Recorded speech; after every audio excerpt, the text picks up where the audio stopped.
Suka cari barbershop buat benerin jenggot gue ataupun shape jenggot gue. Gue suka ditolakin di situ. Jadi gue selalu ditolakin. Orangnya bilang nggak ada full gitu. Padahal gue ngelihat barbernya nggak lagi kerja. Lu santuy banget gitu loh. 15 cabang tuh hitungannya santuy. Lu masih sustain. Biasanya orang kalau cabangnya makin sedikit, dia makin ngos-ngosan.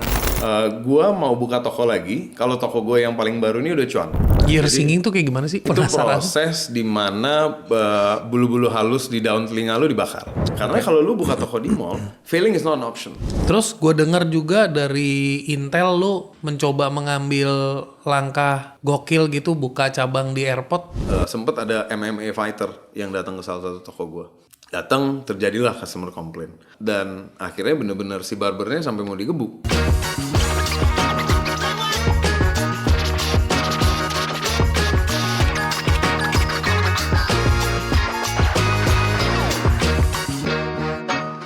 Premium bukan soal harga, tapi soal filosofi. Itu katanya Amrit Harjani, founder dari Marco Chop Shop.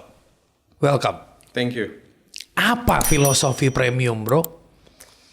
Ya, filosofi premium itu menurut gua ya banyak sih ya. Bisa dilihat dari beberapa angle. Cuman menurut gua untuk kita bisa mencapai premium itu adalah segala macam hal yang lu lakukan di situ ya harus premium. Dari mungkin kalau kita ngomong barbershop itu dari orangnya, dari tempatnya, dari SOP-nya, dari produknya dan lain-lain. Tapi segala macam hal itu semuanya harus premium. Berarti dari servisnya, that is the Betul. most important ya? No, semuanya. Jadi, Semuanya. Service adalah mungkin dia megang 50% dari totalnya. Cuman selain dari itu ya yang lainnya juga menghitung. Semua elemen berarti ya? Semua elemen di situ juga ya terhitung lah. Oke. Lu mulai Marco Chop Shop 2015. 2015. Di saat male grooming, khususnya male grooming untuk para cowok, itu belum begitu happening. Bener. Dan lu memberanikan diri untuk main di market premium, which is logiknya market itu jumlahnya sedikit. Ada tapi sedikit. Betul. Dan lu bisa sustain sampai 2025. Dan lu udah jalanin 15 cabang by now. Termasuk sedikit 15 cabang. Dibanding perkembangan barbershop yang sekarang beredar. Massive growth.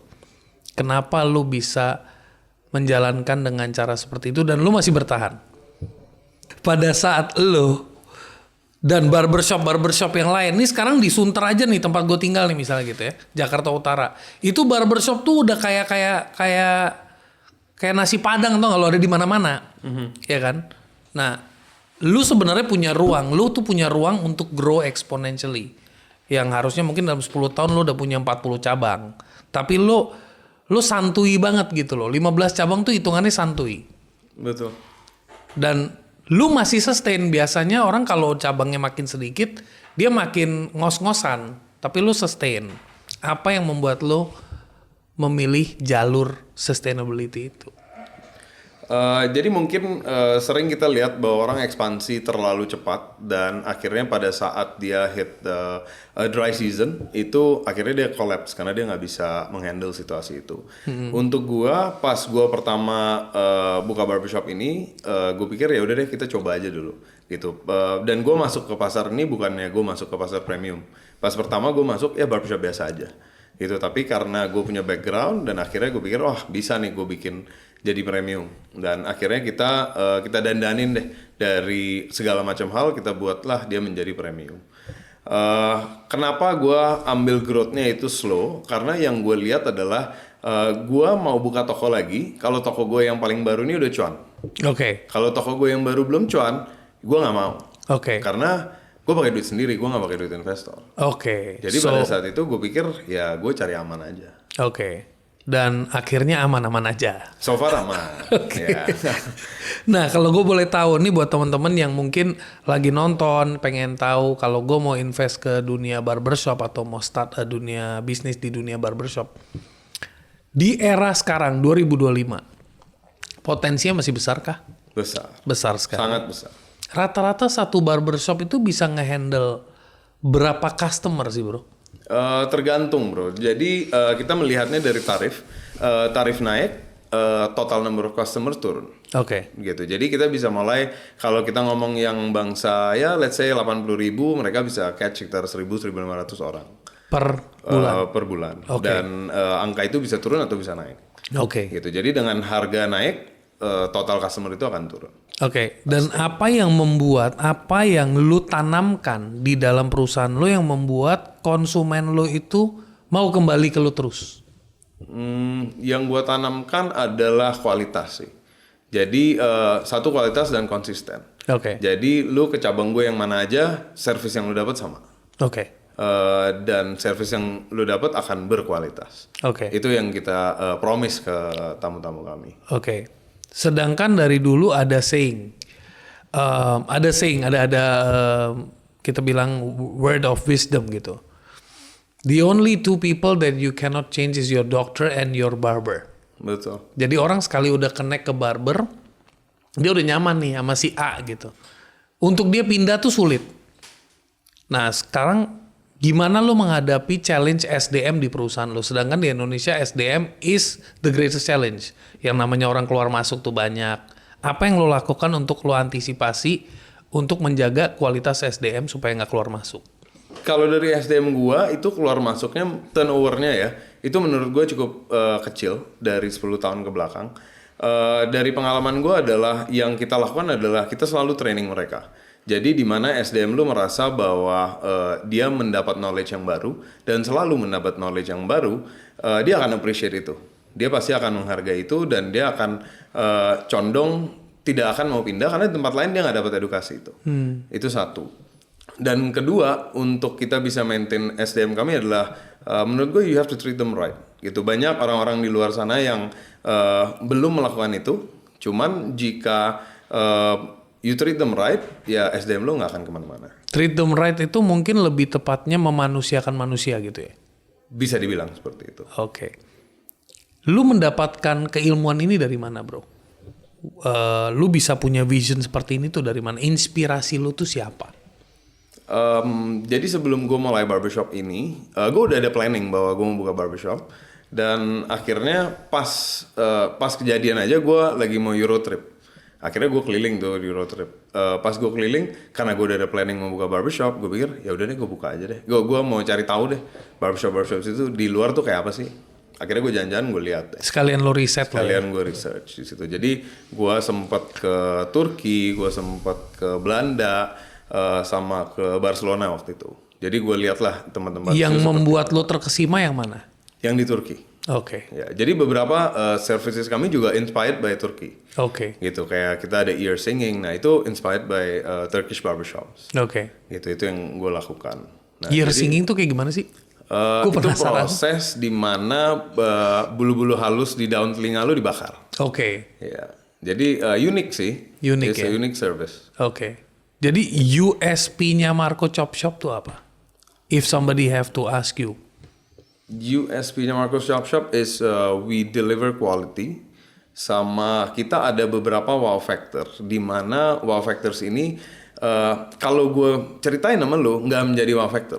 Harus lu rasakan untuk lu bisa menjadi, untuk itu bisa menjadi wow factor. Oke, berarti harus di experience. Harus ya? di experience. Okay. Cuman kalau kita ngomong USP ya we deliver the quality sama konsistensi. Oke. Itu kan tadi kita ngomong lebih ke teknis nih. Sekarang gue mau masuk lebih ke emotion bro. Okay. Ups and downs of the business.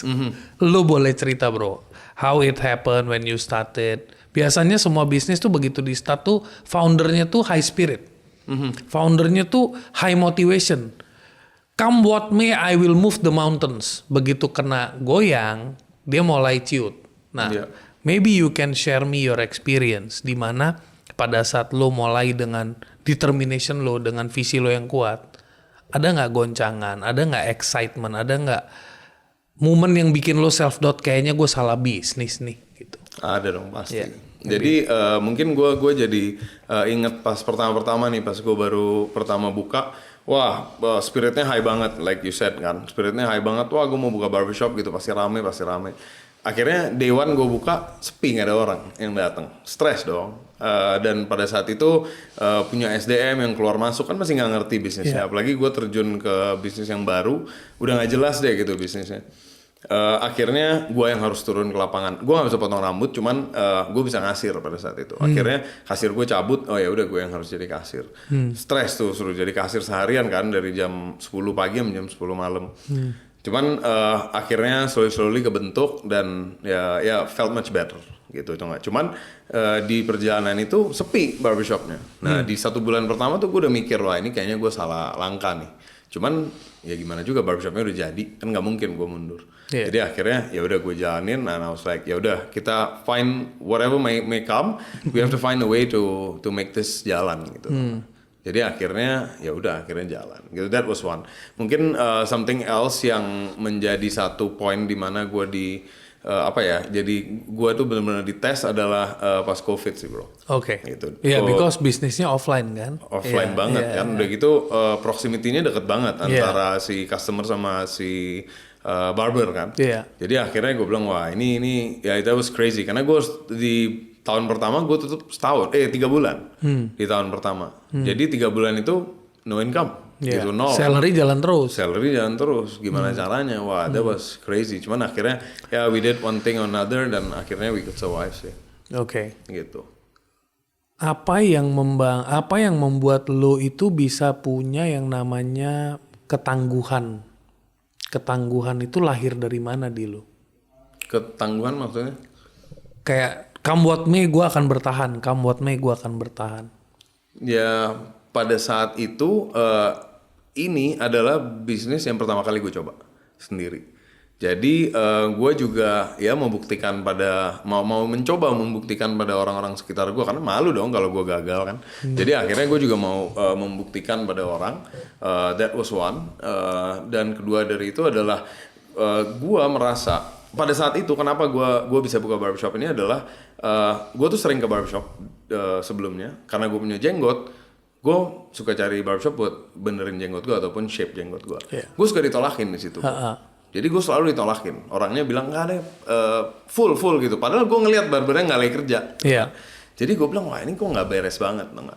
Dan akhirnya gue kulik dan gue ngerti. Sekarang gue ngerti kenapa gue ditolakin pada saat itu.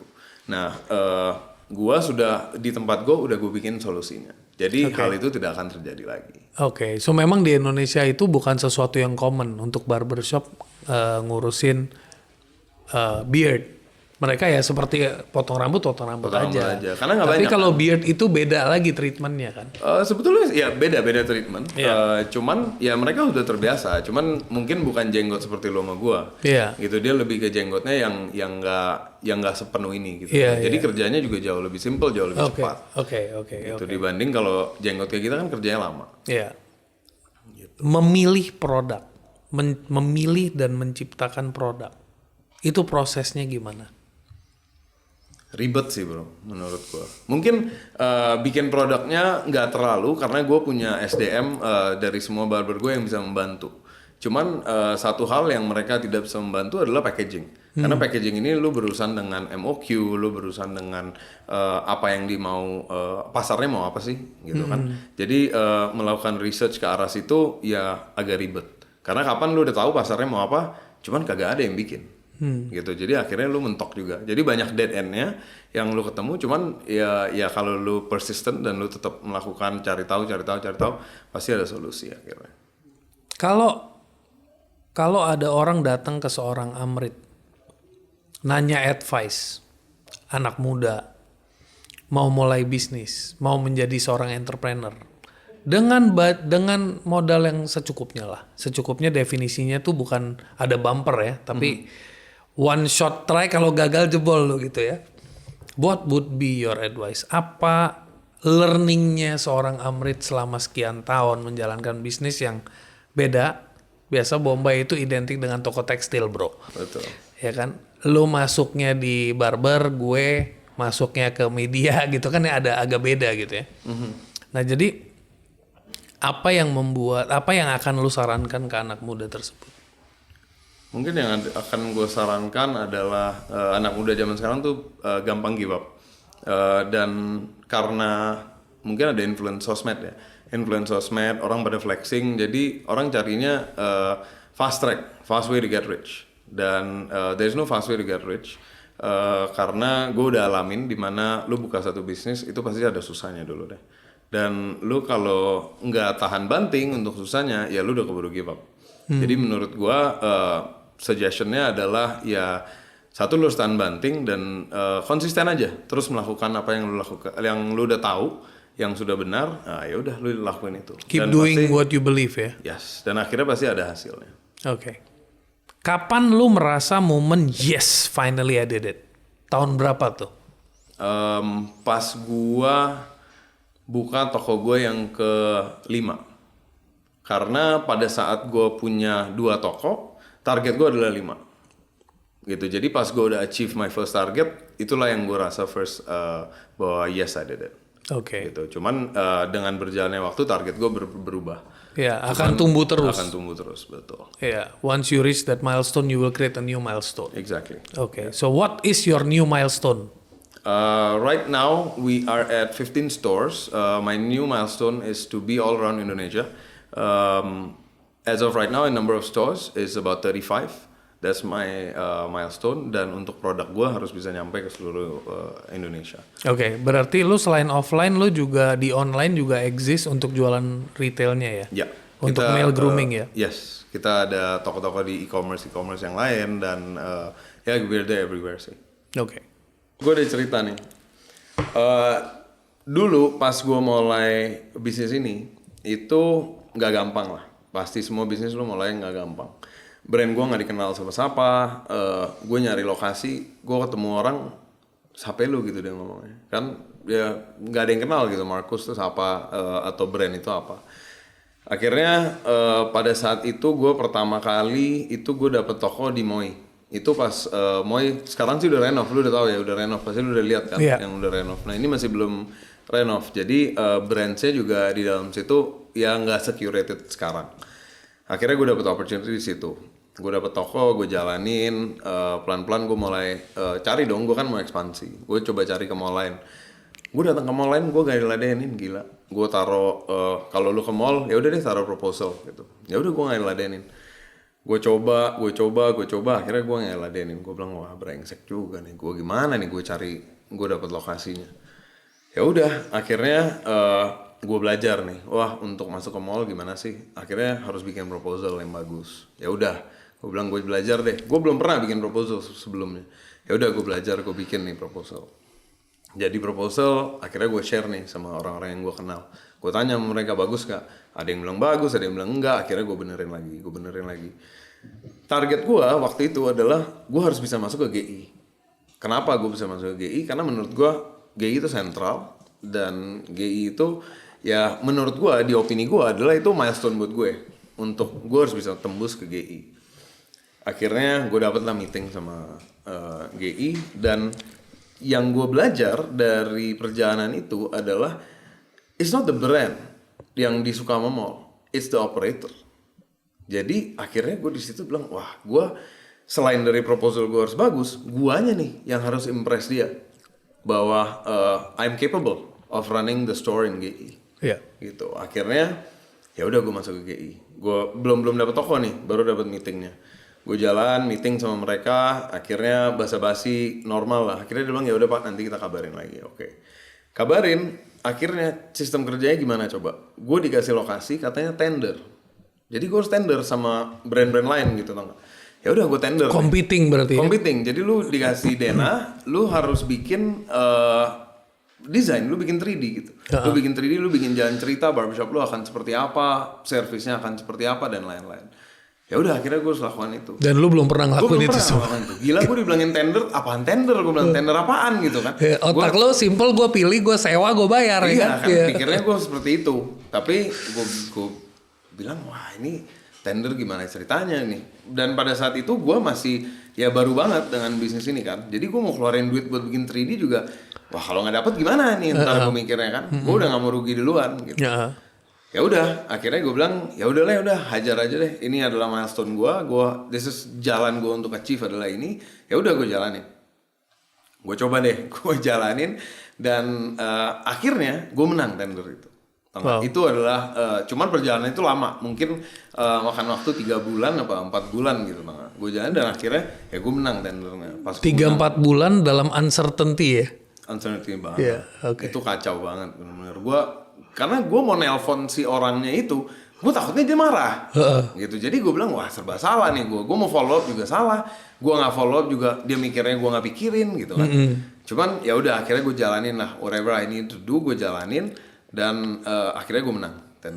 Nah itu benar-benar menjadi satu time yang gue merasa bahwa wah ini yang kayak tadi gue bilang malah gue achieve something gitu ya akhirnya ya udah gue benar-benar merasakan itu di situ. Dan learningnya apa yang lo dapet dari situ?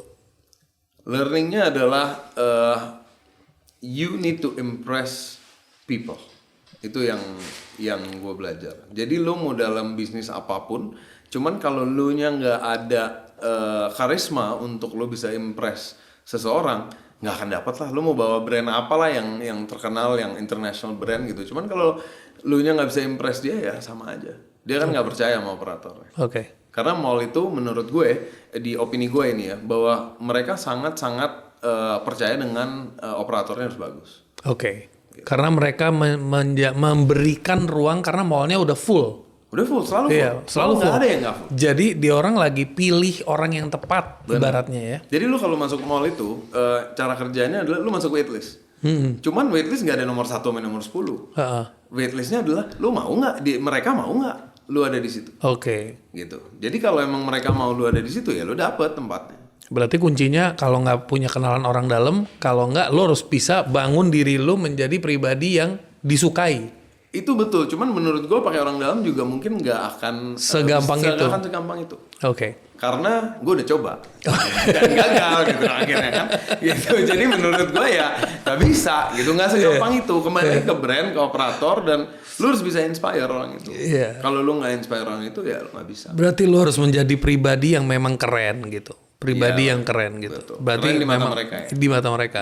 Ya bagus. Jadi keren dalam field itu. Kalau emang lu lagi mau masuknya, misalnya lu mau toko tas gitu, toko baju ya lu harus keren dalam field itu. Oke, berarti mereka harus punya belief. Dia ini sangat capable nih ngebawa ini. Oke. Setelah toko lu dibuka, kan orang tuh jor-joran ngejar. Gua pengen punya toko di mall A misalnya gitu. Dia bakal jor-joran berusaha. Karena buat dia dengan asumsi dia di mall itu dia akan meledak. Karena dengan eksistensi dia di mall itu, dengan trafficnya mall itu, gue udah effort untuk buka toko di mall ini aja itu udah effortnya maksimal nih. Iya. Jadi gue nggak perlu effort untuk penjualan soalnya traffic udah pasti datang. Pernah nggak ada kondisi udah effort gila-gilaan terus penjualannya juga blank gitu? Ada dong. Nah, ada itu sering terjadi. itu malah sering karena kayak gue waktu itu buka toko lah, gak usah kita bicara lah mallnya yang mana ya. Kita ada gue buka toko di satu mall, mallnya keren banget gitu.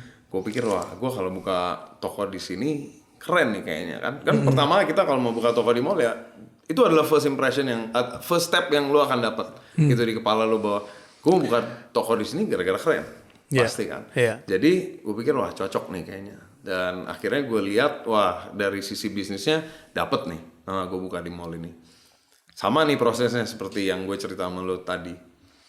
Gue go through itu semua, akhirnya dapat lokasinya. Dapat lokasinya gue buka tokonya. Yang gue pikir nih toko akan ramai banget, mati bro. Udah mati. Gue di situ bleeding lah. Mungkin gue jalan sekitar 6 bulan lah gue bleeding di situ. Cuman untungnya pada saat itu gue dibantu sama tim gue yang di operations yang di store, mereka punya visi yang sama kayak gue. Oke. Dimana kita sama-sama secara satu grup kita merasa bahwa pasti jalan. Ini cuma masalah waktu. Oke. Yakinnya udah dapet ya. Yakinnya udah ada. Oke. Cuman salesnya nggak ada. Realitanya tidak menunjukkan dia. Tidak menunjukkan. Kalau kita ngomong sebulan 2 bulan, ya udahlah gitu sebulan 2 bulan orang bisa nunggu. Cuman 6 bulan lama bro. Iya. Lama banget tau gak? Jadi di situ gue udah merasa bahwa wah ini mungkin mental gue masih mental baja, cuman mental tim gue udah mulai goyang. Bahwa gimana nih kita majunya tau gak? What are we gonna do next? Sama kalau lu masuk ke dalam mall, lu nggak bisa keluar halfway. Karena depo yang lu bayar sama mereka, jadi ada security deposit, desk deposit, dan banyak deh. Yeah. Itu lu ruginya besar. Oke. Jadi mendingan lu fight till the end Ya. dibanding lu tutup. Ya, nyemplung sekalian, nyelam sekalian Iya. daripada ya. Karena kalau lu buka toko di mall, failing is not an option. Oke. Jadi kalau emang mungkin yang nonton kalau emang mau buka toko di mall, failing is not an option. Oke. Karena kalau lu harus fail di situ, ruginya gila deh pasti. Jadi mendingan kita coba dulu di luar, udah pasti, baru masuk dalam mall. Oke. Gitu, flow-nya seperti itu. So anyway, akhirnya toko ini sepi. Wah, gue bilang ini gimana caranya nih? Dalam 6 bulan itu masuklah marketing. Wah ya udah mungkin toko nggak ada, gue nggak ada walk-in, gue jemput bola deh. Gitu, gue pakai sistem marketing. Marketingnya kita jor-jorin. Marketing jor-jorin tetap nggak ada hasil. Wah, gue bilang ini sih susah nih kayak gini kan. Mental gue juga udah mulai down pada saat itu. Sempat gue ketemu sama mallnya, gue bilang sama mereka, ini kalau gue mau cabut gimana sih ceritanya? Dikasih lihat nih listnya, kerugian gue akan berapa. Wah, gue bilang gue nggak kuat nih kalau gue harus rugi. Kiri kanan jebol nih. Kiri kanan jebol. Iya. Salah satu-satunya cara adalah gue harus bikin toko ini sukses. Gimana caranya? Akhirnya gue sama tim gue berunding bahwa oke, mungkin kita up service kita deh. We deliver the ultimate best that we can. Dan kita dengan mindset that kalau memang kita udah deliver the best that we can, nggak ada reason untuk orang nggak balik ke kita. Kan seperti itu. Gitu. Kalau I deliver a good service to you and the price is right, why will you not come back? Yeah. Gitu kan pasti lo akan balik. Yeah. Jadi akhirnya gue bilang wah ya udah kita coba dengan cara ini. We tried that for about 3 bulan. That's when things started turning around. Things started turning around dan mulai profitable tuh toko itu. Oke. Profitable tapi bukan berarti profit banyak. Iya. Itu hanya profitnya tipis. Kalau Iya. kita lihat Yang penting udah investment, bisa ke cover pengeluaran dulu deh. pengeluaran berjalan. Iya. Gitu kan itu udah bisa berjalan. Udah bisa ke cover lah. Iya. Akhirnya gue bilang wah oke, sekarang things are looking good. Yang kita harus lakuin adalah just keep on doing this. Iya. Gitu. Jadi akhirnya we kept on doing that. Kita melakukan itu terus. Percaya atau nggak percaya, today itu adalah toko gue dengan sales tertinggi. Jadi dari yang paling minus sekarang menjadi toko yang memiliki revenue tertinggi. Yes. Hanya modal bertahan dan yakin meskipun digoyang badai, Iya. tetap aja yakin. Betul. Cuman ya selain dari itu effort sih. Banyak effort yang kita masukin. Selain dari marketing, dari operations. Ya menurut gue sih gue heads off ke tim operations gue sih. Karena mereka bisa benar-benar deliver konsistensi dalam service mereka. Dan berikan kualitas yang terbaik di mana akhirnya toko itu jadi toko yang ramai. Oke, gue datang dari background yang pernah punya pengalaman ngebangun bisnis di mana productivity gue itu naik dengan jumlah karyawan yang sedikit. Dan kunci dari suksesnya itu adalah culture. Di perusahaan lu tanemin culture nggak? Tanemin. Culture-nya seperti apa? Culture yang gue tanemin adalah satu adalah you have karena kita adalah service industry. Jadi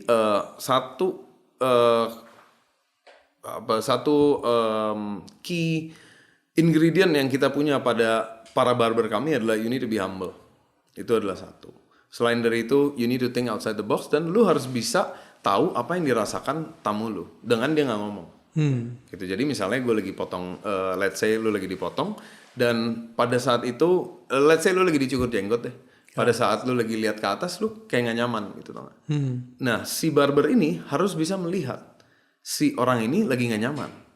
What do we do to make him more comfortable? Apa dia harus pindah posisi kah? Iya. Tau gak? Itu adalah Berarti harus gesturnya harus cepat dan cepat alert sekali. ya. Dan dia harus bisa baca bahasa tubuh dan harus bisa memberikan bahasa tubuh yang tepat. Gitu karena menurut gua pada saat dulu pas kita mulai itu banyak barbershop di situ yang tidak bisa membaca bahasa tubuh atau barber ya menurut saya. Iya. Barber yang nggak bisa baca bahasa tubuh orang. Oke. Tapi gue terapkan pada tim gue bahwa lu harus bisa baca bahasa tubuh karena gue nggak tahu kalau statistik ya, cuman menurut gue itu bahasa tubuh deliver 50% dari message yang dikatakan. Gitu. Nah kalau kita ngomong datar aja nggak ada bahasa tubuh, ya message-nya nggak terlalu nyampe. Mungkin 50% lah yang nyampe dibanding kita menggunakan bahasa tubuh. Oke. gitu. Jadi itu adalah satu yang gue terapkan ke dalam tim gue. Jadi ngebangun sampai 15 cabang udah ngelewatin, ngetok pintunya mall, merasa kayak nggak dianggap, Oh, ya. sering sampai sekarang itu mah masih sampai sekarang gitu masih terasa. Nah, nggak cuman ya sekarang sedikit lebih gampang lah. Iya, Gitu, karena karena- sudah mencoba, sudah melewati cobaan pertama, kedua, dan ketiga. Jadi udah tidak takut lagi, udah tidak nervous lagi. Dan udah ngerti juga seluk-beluknya. Iya, betul. Gitu apa yang mau sama mall, ya gue udah lebih mengerti dibanding dulu. Iya. Gitu. Nah sekarang gue mau masuk ke angle yang mungkin ada story yang lucu yang lo mungkin bisa coba inget-inget.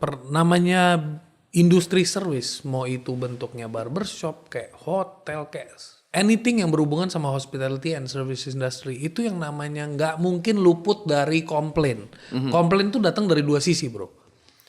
Klien yang error atau service yang salah. Kan itu nggak bisa dikontrol sama kita. Yang bisa kita kontrol menjaga servisnya. Betul. Tapi kalau ketemu klien yang memang segala macam itu salah di mata dia, ya you cannot do anything, right? Iya. Gitu. Nah lu pernah nggak ada situation? Pernah. Jadi customer complaint adalah hal yang kita nggak bisa lewatin. Lu dalam bidang apapun, mau lu jual produk atau lu jual service, pasti lu ada customer complaint. Iya. Best way to do it is lu minimize complaint lu, jangan terlalu banyak gitu. Cuman kalau kita bicara customer complaint yang lucu, ya sering terjadi. Cuman satu yang kita harus highlight adalah pada saat kita handle customer complaint, ini yang gue belajar tuh di sekolah dulu. Gimana lu bisa menghandle customer complaint? It's very easy. Lu ikutin LAST. Gak tau kalau mungkin banyak lah yang tahu gitu. A lot of industries atau a lot of businesses use this. LAST is L-A-S-T. L-nya adalah listen. Jadi kalau lu ada customer yang complain, lu dengerin dulu. Lu dengerin komplain dia apa. And then A itu adalah apologize. Lu minta maaf sama dia atas kesalahan lu. And then S is solution. Lu berikan dia solusi. Solusinya apa? Dan akhirnya adalah thank. Lu thank dia lah bahwa oh thank you for coming to my store or whatever. Jadi itu adalah hal yang selalu gue ikutin, dan tim-tim gue juga sudah kita terapkan dalam semua orang di dalam bisnis, di dalam perusahaan kami, bahwa LAST ini harus diikutin. Jadi dan dengan lu ikutin LAST, customer complaint itu akan pasti jadi jauh lebih kalem dibanding pas dia baru mulai komplain. Tau nggak? That's one way yang kita jalanin itu, and so far it's work wonders for us.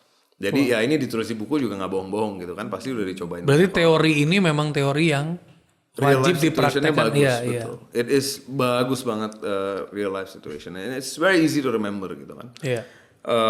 Cuman selain dari itu ya customer complaint banyak yang gue lewatin. Mungkin adalah satu yang gue inget adalah sempet ada MMA fighter yang datang ke salah satu toko gue. Datang, terjadilah customer complaint. Karena dia MMA fighter, ya gahar gitu orangnya. Dan pada saat itu ya gue nggak tahu kenapa orang itu emosi banget, dan akhirnya bener-bener si barbernya sampai mau digebuk.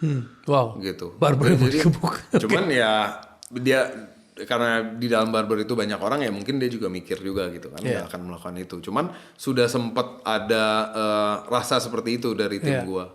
Dan untungnya pada saat itu gue nggak terlalu jauh gitu. Jadi tim gue panik, dan kalau udah panik yang ditelepon orang nomor satu gitu, pasti langsung ditelepon ke gue kan, karena itu udah urgensinya tinggi banget. Ya udah, akhirnya gue ditelepon, gue coba handle by phone, tapi gue juga melihat bahwa wah kayaknya situationnya udah out of hand nih, dan orang ini udah ya panas banget lah di situ, dan akhirnya ya gue harus ke situ dan untuk ketemu dia.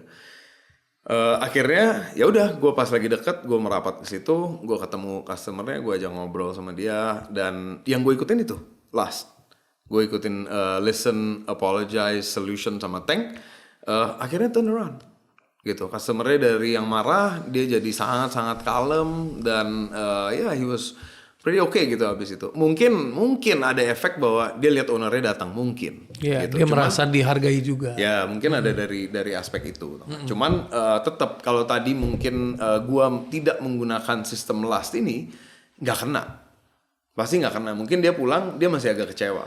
Karena kebanyakan orang kalau tidak menguasai itu biasanya dia menggunakan defensif. Ya. Jadi begitu diserang sama klien, dia defend dulu. Dia bukan listen dulu. Dia sibuk defending. Gua nggak salah. Itu yang bikin orang tambah panas. Ya, ya. Dan hal itu pernah gue coba. Jadi akhirnya gue merasa bahwa gue pengen tantang si teori ini nih, si last teori ini. Gue penasaran aja. Lu lagi iseng ceritanya gitu. Gue penasaran aja gitu. Lu mau rubah dari last jadi first gitu. Ya, itu kan gue pikir seperti itu. Gue pikir ya emangnya sepakem itukah ini teori. Akhirnya gue mau coba. Dan ya disaster. Gitu, gue coba dengan cara gue sendiri. Gue nggak mau ikutin last. Ya adalah gue nyontek sedikit dari sistem last ini. Cuman gue coba dengan gue jumble up gitu. Kan itu kan listen, apologize, solution, thank. Gue balik deh. Gue pikir ya udah deh. Gue apologize dulu. Wajar dong. Gue apologize dulu. Kan normal. Lu dapat komplain lo apologize dulu. Ya udah gue coba. Gue apologize dulu. Baru gue dengerin. Disaster. Orangnya nggak puas. Pasti. Jadi menurut gue ya. It is a theory that has been there for years. Gue belajar ini di kuliah mungkin 15 years ago, until today I'm using it. Dan orang-orang yang tulis itu udah pakai dari beberapa tahun yang lalu. Gitu. Jadi it's a great theory that I think people can use. Luar biasa. Yeah. Jadi yang bikin seorang Amrit tuh sehidup-hidupnya tuh apa? Ya, gua kalau ke toko gua sama gua lihat tim gue deliver service yang bintang 5 ataupun yang super quality service, itu yang bikin gue alive. Dan gue lihat tamu-tamu gue, let's say tamu-tamu gue ada yang cerita sama gue bahwa wah service tempat lu tuh luar biasa, itu satu hal yang bikin gue alive. Karena SOP itu yang bangun di pertama banget tuh gue. Jadi gue bisa melihat SOP yang gue bangun dipakai di begitu banyak cabang gue, terus dijalanin oleh begitu banyak orang, di mana itu adalah barbers gue sendiri. Itu yang bikin gue alive. Gitu, dimana gue melihat orang-orang merasakan experience yang gue deliver. Karena di Marcos itu our tagline kami adalah it's more than a haircut. Jadi di tempat kami gue nggak jual potong rambut. Yang gue jual adalah experience. Gitu, lu datang, lu bisa merasakan experience-nya. Experience-nya adalah dari pada saat lu masuk, lu disambut sama tim gua, sampai lu di-handle sama barber, sampai lu cabut. Gitu, itu adalah experience yang gue jual. Dan most of them are so happy with the experience. Yes, 99% of our clients are very happy. Nice. Gitu. Dan lu juga punya positioning di market seperti gimana sekarang? Positioning gue di market adalah mungkin gue ada di tier yang paling atas kalau dibanding barbershop. Jadi barbershop ini ada dua tipe lah, ya. Barbershop di mana barbersnya itu adalah celebrity barbers, di mana mereka adalah barber yang ya followernya di Insta banyak gitu. Mereka ya celebrity barbers lah. Di situ mereka lebih fokus ke haircuts yang ekstrim. Misalnya lu mau warnain rambut lu setengah hijau, setengah merah gitu. They have that knowledge. Mereka ada knowledge tentang haircuts yang ekstrim gitu. Itu adalah ini opini gue ya. Bahwa that is one side of the barbershop. On the other side kita ada barbershop satu lagi yang commercial, di mana lebih banyak orang akan ke barbershop seperti ini karena they need professional cuts. Mereka professional cut, they need good service, they need clean service, they need a list of services yang mereka perlu. Nah, jadi kita masuk ke kategori yang commercial barbershops. Di commercial barbershops ini kita ada di tier yang paling atas, di mana our price dari price point itu kita paling atas, dan dari service ya mungkin orang harus menilai sendiri ya. Gua nggak bisa mengatakan. Cuman kalau kita ngomong dari price point, we're at the highest. Gitu, itu untuk Marcos. Mungkin gue sekalian tambahin tentang passion project gue. Jadi selama ini pas gue jalanin Marcos ini, itu gue selalu punya mimpi bahwa gue harus punya premium barbershop. Dan pada saat itu gue merasa bahwa Marcos kurang premium. Udah lu bikin premium dari awal, sekarang masih merasa kurang premium? Masih, gue kayak nggak puas gitu. Gue merasa bahwa something can be better. Karena background gue adalah background hospitality. Jadi gue dulu kerja di hotel bintang 5 and so on. Jadi standar gue setinggi itu. Gitu, Hotel bintang 5 lo tau lah standarnya kan.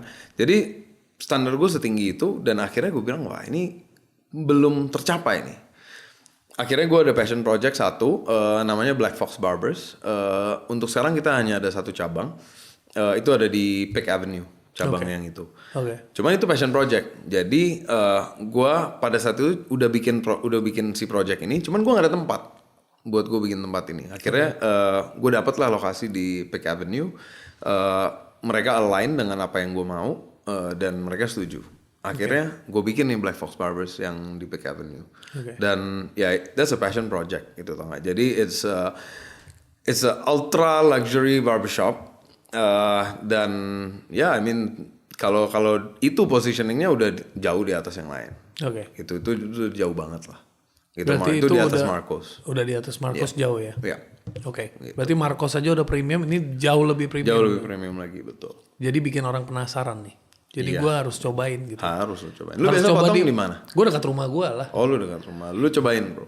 Karena kayak gue bilang kan, yang kita deliver adalah experience dan ya lu harus rasain. Karena gue kalau ceritain sama lu experience, lu nggak dapet experience. Karena experience gak bisa diceritain. Betul. Harus dirasakan. Sama kayak menceritakan rasanya coklat, kecuali lu coba coklatnya gitu ya. Gak bisa di-describe ya rasanya ya.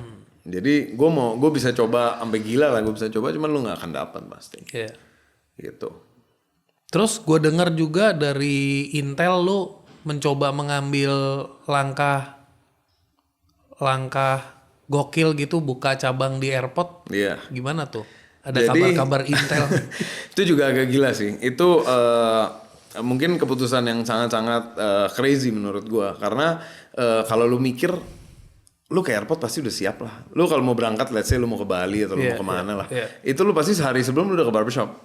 Karena lu di situ nggak mungkin lu cari tempat potong rambut kan. Lu maunya jalan-jalan di situ. Iya, betul.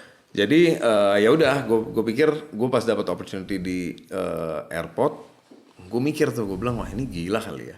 Gue ngobrol sama teman-teman gue atau enggak penasehat gue bilang sama mereka gue buka barbershop di airport, lu udah gila katanya nggak mungkin bisa untung deh. Cuman selain dari itu, gue pas ke Changi di Singapura itu ada barbershop di situ. Itu menjadi modeling ya. Iya, penasaran gue bilang wah kok dia bisa, kenapa gue nggak bisa? Ya memang di Changi sih memang it's a hub of gitu people kan. coming Ya, and going. jadi orang in and out. Mungkin yang transit situ 10 jam banyak kali ya. Dibanding kita ngomong di Jakarta. Cuman selain dari itu, gue pikir Indonesia kan besar. Orang kalau mau kemana-mana, let's say mau ke luar negeri lah, transitnya di mana? Jakarta.